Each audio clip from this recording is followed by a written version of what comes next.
Have things been getting a little drafty in your home? It may be time to replace the weather stripping on your doors.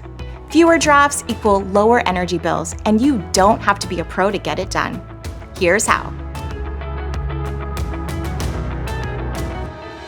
Depending on the type of door you have, the weather stripping can be installed to the door or door frame.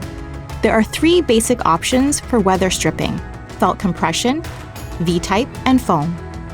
Examine the type of weather stripping you have and need to replace. Weather stripping tends to trap dirt and grime.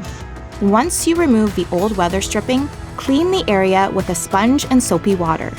Then dry the area completely with a rag or towel. Measure and cut 3 pieces to just a little longer than you need. You can always trim the excess.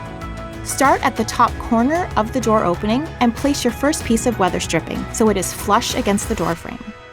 Insert about a foot at a time and press it into place as you go. Line up each piece so that there are no gaps. While you're at it, replace the door sweep.